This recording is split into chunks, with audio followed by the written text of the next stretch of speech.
My position is that the black woman's disrespect and rebellion against the leadership and the authority of the black man is a direct cause of the breakdown in our black family structure. Now, of course, there are many black people who consider those fighting words because as black women, we have never been subject to the kind of examination that our men have been subject to since we have been here. We have been somewhat protected and shielded from any kind of critiquing about our personal behavior, whereas our men have always been up for examination. The book is not an attack on black women. I have never said that all black women do everything that I list in my book. None of us have lived long enough to do everything that I list in the book, but most of us do some of the things that I've listed in my book. And I do say that it is not because of generalizations that we are all victimized by some of the negative patterns of behavior in the book, but the book just represents our collective contribution. This is some of everything that we have done or that we do daily that contributes to the breakup of our relationship, the destruction of our man, and the failure of our children to be able to function. Brothers and sisters, ladies and gentlemen, I hope that you're fine wherever you are today. Now, the question of how feminism has destroyed the black families in the United States. First, you might ask yourself, is feminism a good thing or a bad thing? For me, I'll say no, it's not a bad thing. But, however, we have to see the negative side of it, of how it has brought some harm to black families. And today's host is Shazrad Hali. She's going to be addressing these issues because feminism itself was a movement and an ideology which focused on achieving equality for women in political, economical, social, and cultural realms.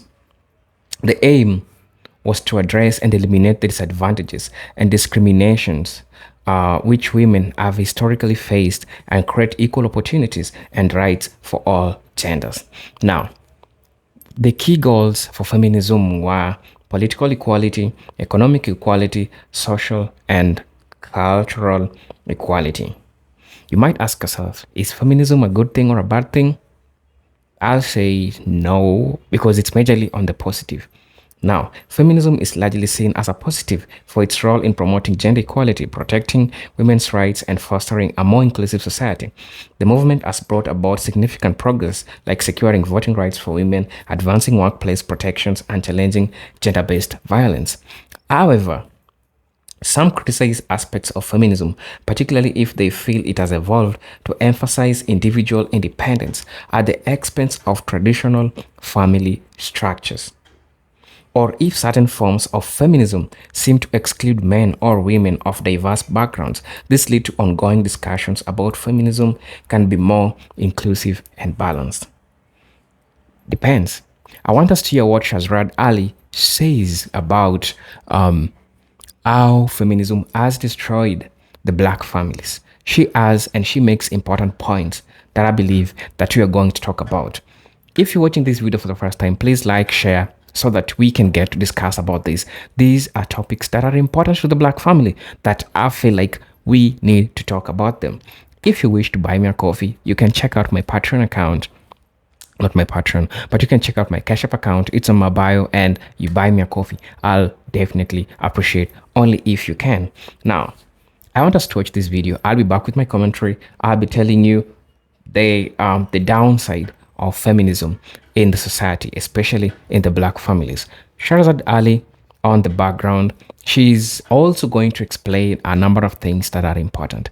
Let's dive right to the video. I'll be back with a proper commentary about this. Until then, you know how we do it. They did not tell us that all of that, being my own person and I'm independent, would lead to separation, loneliness, celibacy, and lesbianism. They didn't tell us that if you give up the man, you're going to take one of these things and it's worse and it will destroy your nation. They didn't give us that information. They made us think that it was some kind of glorified position to brag about the fact that I got my own job, my own credit card, my own car, so I don't need no man. I don't even know how we got that mixed up. Ain't none of that got nothing to do with being with no man.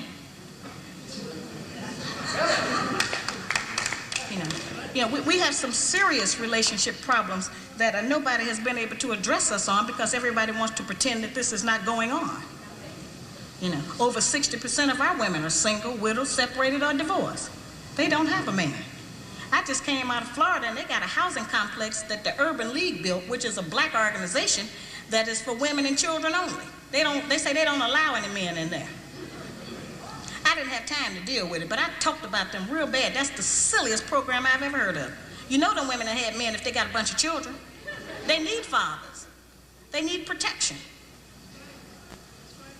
We hear about the drug problem that we have in our projects across the country. It's one of the major places that we have a drug problem.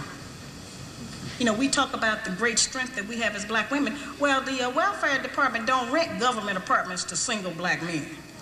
Those apartments belong to black women who are allowing this to go on in their home. We have not looked at what part of the responsibility do we share. Yes, black men sell a lot of drugs, and a lot of us black women get the money from them drugs and buy some of these fancy clothes we wear. Drive around in some of these fancy cars. He is not doing these things alone and without support from us, whether they are good or bad. See, we have a lot of power. We are very strong women. I'm saying that we're using our strength in the wrong direction. We're using it to tear our man down, tear our nation down, instead of building it up. Having an education and a job does not necessarily mean you have a successful life. I keep telling black women that to raise a child, they say, well, I provided with food, clothing, and shelter. That's not raising a child, that's maintaining one. To raise a child, you need a parental coalition of a man and a woman. We have sons who, by not having a father in the home, they don't know how to respect women. They take on the black female emotionalism. They're doubtful, they're indecisive, they can't make a decision. They don't know what to do about being a man because we can't teach them that. We don't have that knowledge. We have daughters who grow up in a home where they don't see any affection, where there's no man there. They go out into the world and try to mate. They don't have no idea how to be no woman to no man, how to function in a house with a man, because they haven't seen it. Most of our children, just like us, get all the information we have about how you be with a mate off television. It's the only medium that shows us anybody being together. Those rules have not worked for us. The white woman's liberation movement, we don't have anything to do with that. We have not been under the control of the black man for over 500 years, so what do we have to get liberated from them from? They haven't been our boss. That's the white woman and her man. They're going through that, and that's their business. We don't have any business being in that. They only introduced it to break down the civil rights movement. Civil rights movement started with the black man, the black woman, and the black child standing together, trying to plead for freedom, justice, and equality, and more benefits in the country that they had to have built. They threw the white woman in there with the women's liberation movement and made it a woman against man thing. That created a big separation between black men and black women, because then everybody started going for self. Then they bring the welfare system in and tell us in order to feed and clothe and house our children, we have to give up our man. You have to put the man out of the house. When the white farm wife goes to the government for subsidy for the farm, they don't tell her to get rid of the farmer, they keep that family together. But in the black community, they make it a requirement, because they want to keep endorsing into the black community that the black man is no good, and that he is not deserving of respect, he is not deserving of us letting him give us any protection or instruction, and that we are better than them. The major responsibility that the black woman has had on the earth for the trillions of years that we have been here has been one of nutrition and birthing children. Those two things have a great deal to do with the survival of any people, the reproduction of the nation, and feeding them the proper food so that they can live. Those are very important jobs.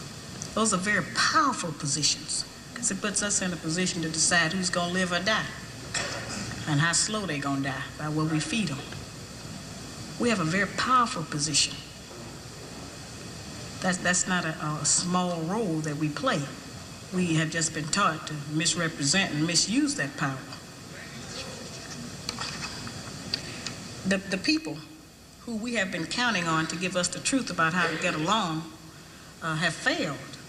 The white people don't know how to get along. They don't have that information themselves. They don't get along with nobody on earth. So they didn't have no information to impart to us about how we're supposed to get along. They change their relationship rules at will. We have, tons of black children around this country that I hear from who have grown up traumatized by the fact that they were referred to as the outside child. You know, when we were having children like that, they called it illegitimate children, until the white woman started having them, and now it's single parenting. See, they changed the rules according to what they're doing. So I've called on our people to change them depending on what we want to do, what our needs are. There's another need that has not been addressed in our community, because nobody will deal with it, and that's one that God did not create three sexes. We only have men and women. Now, I have not said that we should reject the sisters who try and act like men and the men who try and act like women. I'm not saying to reject them from among us, but they need to be taught. We don't have to accept that as some kind of normalcy, because that's not normal. I'm trying to demonstrate how they have set rules that they have forced us to follow that they don't even follow themselves. They change the rules to suit them when they get ready.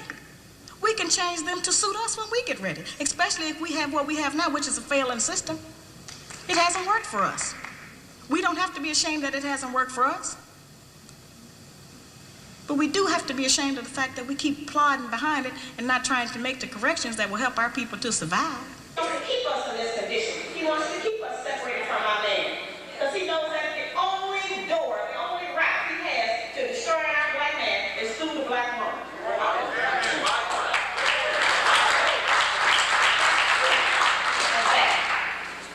Doesn't matter what the woman's educational background is. In fact, we have proven that the more education we get, the more ignorant we get in front of our man.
We represent the missing link as black women. The black man has been dissected, examined, the white man, the white woman, and the black child. But it has been us as black women who have never been examined. We have been protected, we have been insulated, we have been kept from any kind of criticism about our personal behavior in the home and outside of the home, and we have been given the false compliment that we are the backbone of the black nation. There is no doubt in any community in this country that the men in those communities are the backbone of their nations. There is no doubt in the white community that the white man is the backbone of his nation. The European, the Buddhist, the Korean, the Japanese, the Hispanic, all of those men are the backbones of their community, and there's no doubt about it. It is only in the black community where those values have been transposed and where they put that burden on us and tell us that we are the backbone of the black community, which is a direct insult to the black man and implies that he don't have no backbone and that his women have to represent him. I remind people all the time that God did not make the white man, the white woman, the black woman, and then the black man. He made the black man first, and he created all of the rest of the people after him. In 1985, I was going about the country trying to still work to teach our people something, trying to get them to stop eating pork. And at that time, I was having what I call get off those hog lectures. And I would take the microscope out, and I would show black people how even if you cook pork, you couldn't kill the worm. I would show them that the worm was still alive in the meat after heat, because that's what they told us, that you could cook it and kill the worm. And so I would show them what it did to the brain and the spinal column. And so there were many black men who wanted to stop eating pork. They wanted to change their diets, and they were in agreement. But it was the black woman who I found who was the most adamant, who refused to change her cooking habits, who didn't want to shop differently, who didn't want to do any different meal planning. And so I say, well, now, if we are refusing to provide the black man with the proper physical food when we know food is what sustains life, then what else are we keeping from him? Hello, brothers and sisters. Welcome back to the channel. Now, the question of how feminism have affected black families in the US is a complex, and often it has been debated for the longest times. You know, when some commentators argue that aspects of mainstream feminism, particularly from the 1960s and 1970s, have inadvertently contributed to certain challenges within the black families by contributing or by emphasizing of independence of some traditional family structures. Now, I have a breakdown of this that I'm going to share with you about how I feel about all this and how this has really tampered with the traditional family structures that were there before. First, it has encouragement of independence from men. Now, some critics argue that feminist movement promoted independence from men, which may have led to a reduction in the perceived importance of two-parent household. This idea was especially impactful in communities where economic and social conditions already created stress on family structures.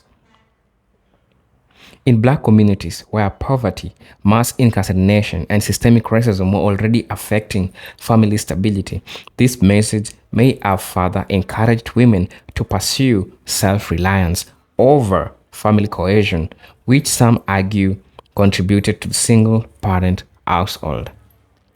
The second thing is impact of welfare policies. Now, policies in the 1960s, which often coincided with feminist movement, provided economic support to single mothers but sometimes discouraged marriage, as women could lose benefits if male partner was present. This may have inadvertently created an incentive that made it economically challenging for black families to stay together. Now, critics have argued that these policies aligned with the feminist goals of empowering women's independence, but inadvertently undermining family unity by economically insensitizing single motherhood.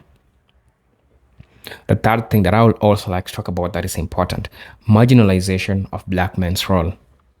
Some contend that feminist narratives sometimes portrayed men as inherently oppressive or unnecessary, may have marginalized the role of black men with families in a community where men were already facing systemic challenges such as high unemployment and incarceration rates.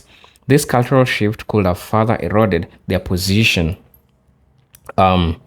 within the family structure, leading to strained relationships or diminished presence in family life. The fourth thing that I'm also going to be talking about is division within the black activism. Another critique is that feminism led to a division within the black activism movement by introducing separate agendas for men and women. This splintering may have weakened efforts to address common racial and economic struggles as women and men's interests became segmented. The focus on gender over race, critics argue, may have distracted from a unified approach to address systemic issues impacting black families and communities. The fifth one is erosion of traditional values. Commonly, some black community leaders and scholars argue that traditional family structures and values, often essential to black communities for survival and solidarity, were weakened by feminist ideas that placed individual success above communal ideas that placed individual success and family well-being. The push for career-focused independence, they claim, led to shifts in priorities within the traditional family roles as seen as less important or outdated. What do you feel about this? Do you really feel like feminist really is the main reason for the black families in the US especially being broken? Is that the reason why we are having dysfunctional families in the US today? Do you think it's the movement, feminism? I want you to let me know. And I would like to know other perspectives. While these points are argued by some, we also need to note that feminism provided black women with tools to navigate a discriminatory society. more independently, and that the decline of family structures is more accurately this attributed to systemic economic and social challenges such as jobless discrimination and mass incarceration. I just want you to let me know what you think about all this. Do you think, let's just have a proper discussion. Do you think that it is the feminism that has led to the destruction of the black family? I want to know. Just tell me. These are presented unique stories. While I'm leaving you that question, kindly tell me in the comment section. Peace, love, and harmony. Salute.